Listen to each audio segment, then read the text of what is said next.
Abrimos una nueva edición de Café Financiero con toda la información necesaria para cuidar tu dinero. Hoy vamos a brindar información muy importante para las pymes que necesitan dinero para desarrollar su negocio. Cuáles son las entidades con los préstamos más convenientes para financiar capital de trabajo. Vamos también a repasar las mejores alternativas de inversión para el actual contexto económico. Y en el último bloque vamos a conversar con el economista Jorge Castro para analizar la situación y las perspectivas de la economía internacional. Quédate con nosotros. Tras el siguiente intervalo vamos a regresar con todos estos temas y vamos a responder a todas tus inquietudes.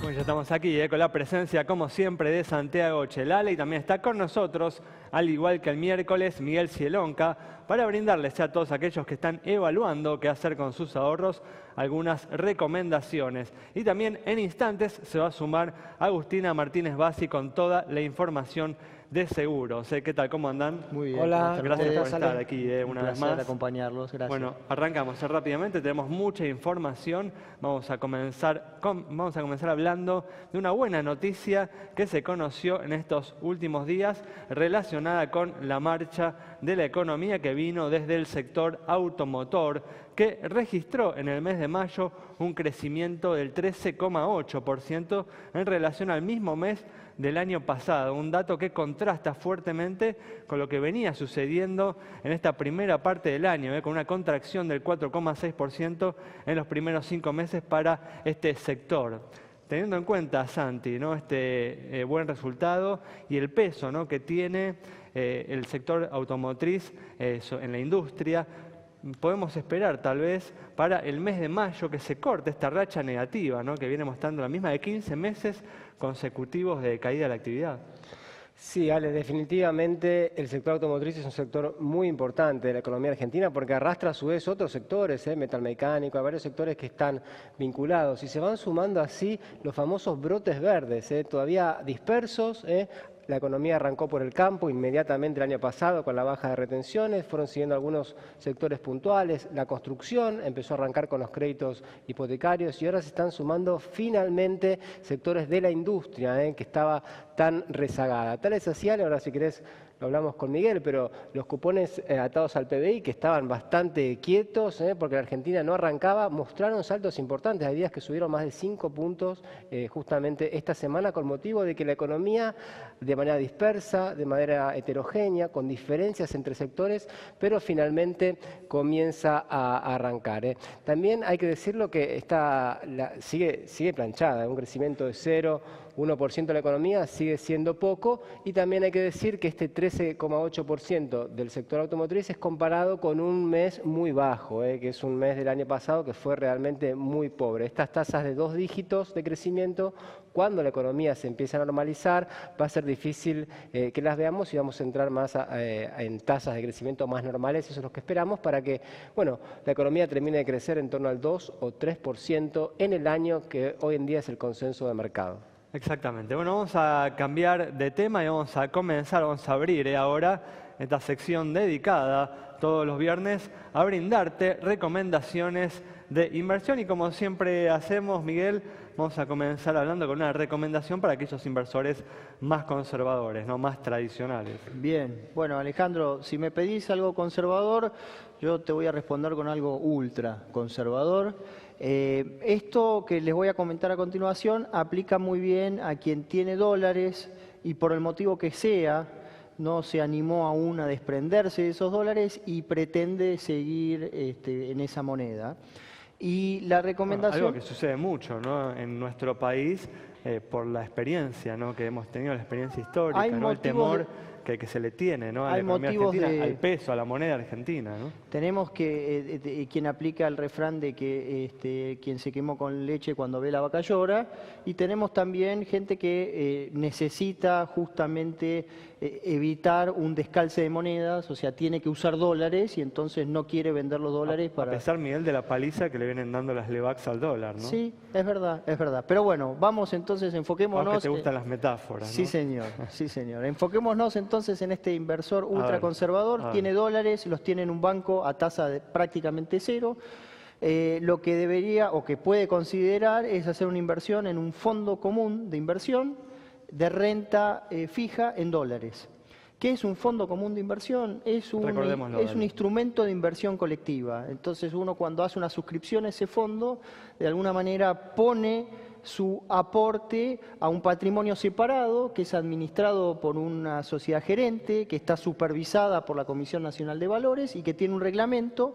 Entonces invierte esos fondos de acuerdo a ese reglamento. Los fondos de renta fija en dólares lo que van a invertir son bonos de diferentes plazos emitidos por diferentes compañías o el sector público. ¿Y qué rentabilidad, Miguel, se puede obtener invirtiendo en dólares en estos fondos comunes? Mira, la rentabilidad histórica de estos fondos es muy parecida a lo que vienen rindiendo las LETES, que son las letras de la Tesorería Nacional emitidas en dólares. Estoy hablando de rendimientos aproximados a 3% anual en dólares. Claro, ¿sí? Están duplicando más o menos lo que te da un plazo fijo, ¿no? Y más que duplicando, sí. No estoy viendo la tasa promedio de dólares en plazo fijo al 1,5, es bastante más baja. Muy bien. Así que bueno, vean páginas de sociedades gerentes, averigüen un poco la que mejor se adapta a sus necesidades, pero hay todo un mundo dentro de esa clase de fondos que les comenté.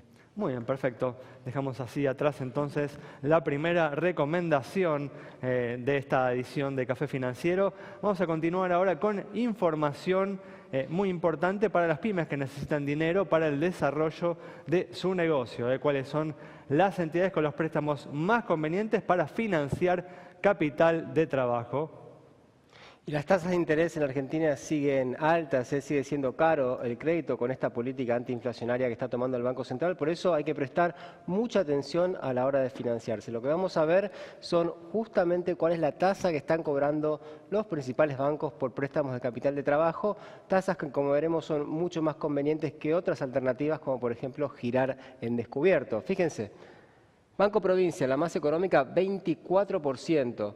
Credicop 25%, al igual que el Banco Nación, tasa fija, Ciudad 30%, hipotecario también 32%, estos son siempre préstamos a 12 meses de plazo, 33% Banco Macro, Industrial 34%, al igual que el Santander Río, y con 35% Banco Francés y Banco Galicia. Hay mucha disparidad, hay que prestar atención la entidad que se elija. También, por supuesto, son préstamos que hay que pedir con anticipación, hay que prever esas necesidades de financiamiento para pagar menos por el mismo dinero. Como siempre, toda esta información la encuentran en nuestra página de Facebook. Definitivamente, importantes diferencias entre las entidades en particular, ¿no? Entre las públicas y las privadas. Cerramos con esta información, este bloque. Quédate con nosotros, en instantes estamos nuevamente con vos.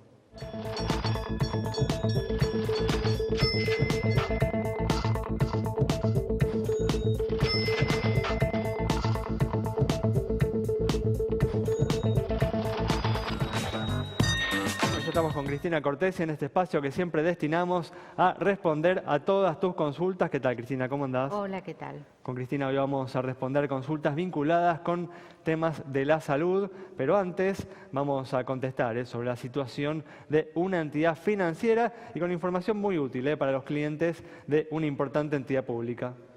Así es, mientras vemos información de bancos en pantalla, les cuento que el Banco Provincia ha emprendido una política muy agresiva para ganar clientes con descuentos de hasta 50% en supermercados. Bueno, un tema importante para que tengan en cuenta justamente los ciudadanos bonaerenses. Vamos a comenzar a responder a las consultas y tenemos, Cristina, la pregunta de Pedro, que nos cuenta que tiene una enfermedad crónica y dice que deberían hacerle un 70% de descuento en la medicación que utiliza. Sin embargo, el descuento que le hace la farmacia es menor. ¿Quiere saber dónde puede recurrir para hacer el reclamo de esto?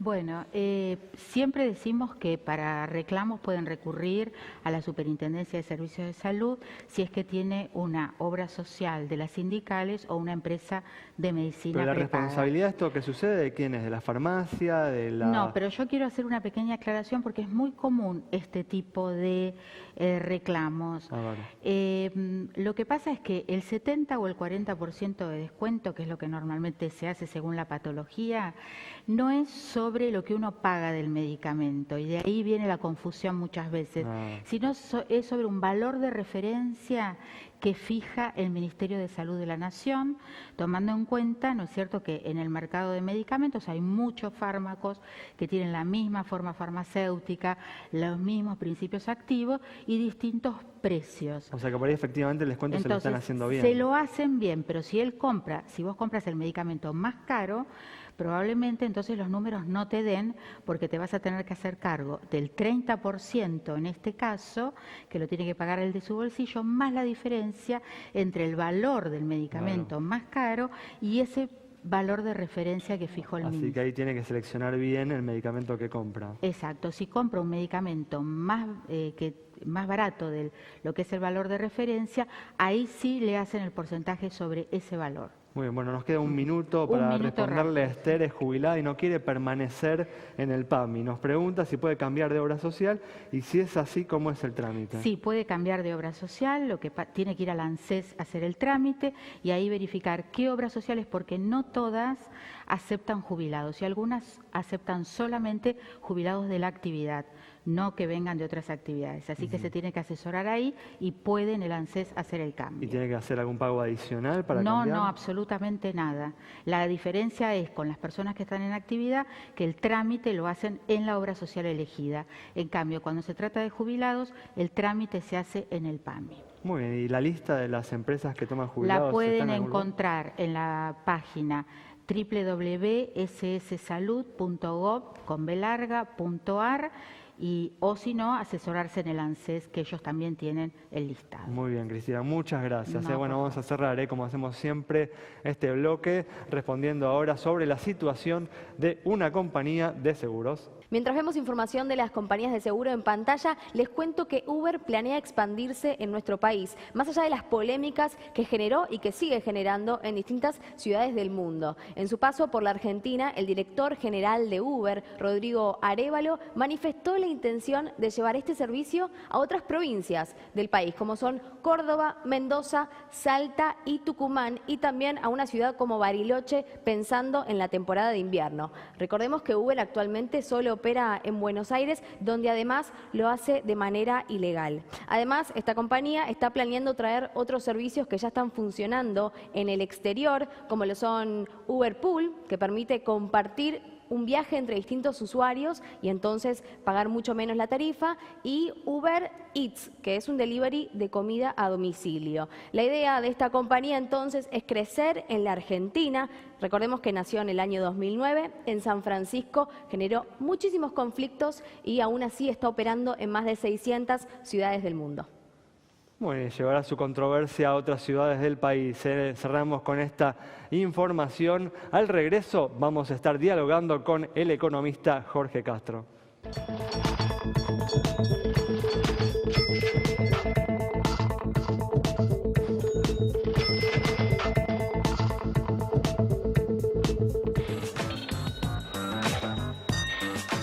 Muy bien, ya estamos aquí con la presencia del economista Jorge Castro para analizar la situación y las perspectivas de la economía internacional. ¿Qué tal, Jorge? ¿Cómo andás? ¿Qué tal? ¿Cómo están ustedes? Encantado. Gracias por estar una vez más aquí. Gracias por invitarme.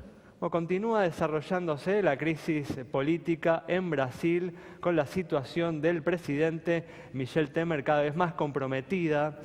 Jorge, ¿puede despegar la economía brasileña en el actual contexto político? Bueno, de hecho ya ha despegado. En el último trimestre del año pasado, la economía brasileña cesó de caer después de 3 años de recesión continuada, en los que el Producto Bruto Interno brasileño se contrajo más de 9% anual en ese periodo de 3 años. Bueno, quiero corregirte, pero uno podría decir dejó de caer más que despegar, ¿no? Porque el crecimiento que hubo fue del 1% nada más, ¿no? Bueno, lo que sucede es que en estos primeros 3 meses del año la economía brasileña ha crecido 0,5% anual. En una estimación que realiza el Banco Central de Brasilia, es que esta es una tendencia ascendente y llevaría a una tasa de crecimiento del 3%, quizá el 4% en el último 3 meses de 2017. Así que en principio esta crisis política no estaría afectando el curso de la economía. Bueno, lo que ha ocurrido con la crisis política es que ha profundizado el proceso recesivo brasileño que ya se experimentaba en el último periodo, en realidad en los últimos 3 años, que son los 3 años finales del gobierno de la expresidenta Dilma Rousseff, que hay que ubicar dentro de un contexto de 6 años de estancamiento. 6 años de estancamiento, 3 de recesión, y en ese contexto es que ha aparecido este leve resurgimiento de la economía brasileña con una expansión de 0,5% en los primeros 3 meses del año. Se está esperando, Jorge, para las próximas horas nomás la visita de Angela Merkel aquí a la Argentina. ¿Qué podemos esperar de esa visita? Y también quería preguntarte sobre el cambio de canciller, ¿no? Que fue ya hace algunos días, pero también era algo que era, por lo menos para muchos, bastante inesperado. ¿Si te parece que la política internacional de Argentina va a cambiar porque cambien los nombres? Bueno, sobre esto último, lo que se puede asegurar es que no hay cambio alguno entre el nuevo ministro de Relaciones Exteriores, el embajador Jorge Fori, y el anterior ministro de Relaciones Exteriores, Susana Malcorra. La razón fundamental de esa continuidad completa entre los dos ministros de Relaciones Exteriores es porque la política exterior en la Argentina no la fija la Cancillería, es un privilegio exclusivo del presidente de la Nación. Este es el que fija los trazos fundamentales de la política exterior del país, que luego la Cancillería ejecuta. Los trazos de la política exterior argentina en el gobierno de Macri son nítidos. El primer viaje al exterior que realizó Macri, después de haberse elegido en la segunda vuelta de las elecciones presidenciales de 2015, y antes de haber asumido el gobierno de la Nación, fue a Brasil, para entrevistarse con la entonces presidenta Dilma Rousseff del Partido de los Trabajadores y de esa manera dejar de relieve que la alianza estratégica entre la Argentina y Brasil tiene un contenido que está alejado de las diferencias de tipo doctrinario o incluso político estratégico entre los dos gobiernos. El segundo trazo fundamental de la política exterior del presidente Mauricio Macri es el acuerdo estratégico con la República Popular China. Este es un elemento de continuidad profunda que existe entre el gobierno de Cristina Kirchner y el gobierno de Mauricio Macri. El otorgar ambos a la República Popular China el carácter de privilegio estratégico en la relación con la Argentina, sobre todo en materia de comercio e inversiones. Justamente hablando de China, ¿no? ¿Qué balance es el viaje que hizo el presidente hace algunas semanas al país asiático? Ha sido un viaje muy importante en lo que se refiere a las inversiones chinas en el desarrollo de la infraestructura argentina, especialmente en materia de ferroviaria, de transporte ferroviario. El conjunto de las inversiones chinas que se comprometieron y acordaron en este viaje de Mauricio Macri a la República Popular asciende a 19.000 millones de dólares. Hay que sumarles los 5.100 millones de dólares que corresponden a las 2 represas del río Santa Cruz, a las que se ha incorporado en el gobierno, en el transcurso de estos 15 meses del gobierno de Mauricio Macri, el trazado de una línea de transmisión eléctrica de alta tensión desde las represas del río Santa Cruz hasta el sistema interconectado nacional. Este trazado de esta línea implica una inversión realizada también por China, ejecutada por empresas chinas, de 1.100 millones de dólares. Jorge, en el gobierno kirchnerista también se habían anunciado importantes inversiones chinas. ¿Cuánto de estas inversiones realmente se han concretado o se vienen concretando? Bueno, el año pasado, China fue el principal inversor extranjero directo en la Argentina. Hay que tomar en cuenta de que en la etapa final del gobierno de Cristina Kirchner fue la provisión del swap realizado por el gobierno de la República Popular a través del Banco del Pueblo de Beijing de 11.000 millones de dólares que fueron incorporados a las reservas del Banco Central, lo que le permitió al gobierno de Cristina Kirchner evitar la crisis del sector externo que a su vez había provocado una devaluación en la Argentina, antes del final del mandato, ¿no? Exactamente, que había provocado en la Argentina la fuga masiva de capitales que el país experimentaba desde el año 2011. En este sentido, lo que hay que advertir es que fue este swap interbancario otorgado por la República Popular lo que evitó que en el año final del gobierno de Cristina Kirchner hubiera una crisis del sector externo, como ha ocurrido en todos los gobiernos argentinos en la etapa final de su mandato desde 1983 en adelante. Jorge, quedó pendiente la pregunta sobre Merkel. ¿Se puede esperar un acuerdo, por ejemplo, entre Mercosur y la Unión Europea en este contexto también que está pasando Brasil? No. El acuerdo del Mercosur con la Unión Europea se negocia a través de la representación de Bruselas. Esto es el organismo de la Unión Europea en su conjunto y no a través de países determinados de la Unión Europea. La característica que tiene la Unión Europea como conjunto en términos de lo que interesa a las exportaciones y a la producción de Brasil y la Argentina es la política agrícola común, que es sobre todo para Francia constituye un requisito de legitimidad política su participación en la Unión Europea, el mantener ese sistema proteccionista, que es lo que en definitiva impide que se logre un acuerdo entre la Unión Europea y el Mercosur después de 19 años de tratativas. Es esto lo que frustra, y es muy probable que vuelva a ocurrir en el momento actual, un acuerdo de libre comercio entre el Mercosur y la Unión Europea. Un tema importante también, Jorge, de estos últimos días fue el abandono por parte de Estados Unidos del Acuerdo de París, ¿no? El acuerdo climático. ¿Cómo ves esta decisión de Donald Trump? No hay discusión sobre el significado del cambio climático entendido como aumento del calentamiento de la atmósfera provocada por un crecimiento de la emisión de dióxido de carbono, producto a su vez del desarrollo industrial. Sobre este punto no hay discusión alguna entre el gobierno de Donald Trump y el resto de los signatarios del Acuerdo de París. La discusión está exclusivamente sobre en qué constituye, en qué consiste la reducción de dióxido de carbono, que es la causa fundamental del calentamiento de la atmósfera, que a su vez es lo que provoca el cambio climático. Lo que sostiene el gobierno de Trump es que Estados Unidos es el país del mundo en donde la emisión de dióxido de carbono es la menor del momento actual del sistema mundial. Y la razón de que esto ocurra no es el cumplimiento de las cláusulas del Acuerdo de París, sino que se debe exclusivamente al cambio tecnológico. El dato que hay que tomar en cuenta es que entre el 2000 y el 2014, antes del Acuerdo de París, que fue suscrito en diciembre de 2015, la emisión de dióxido de carbono en Estados Unidos se redujo en 18%.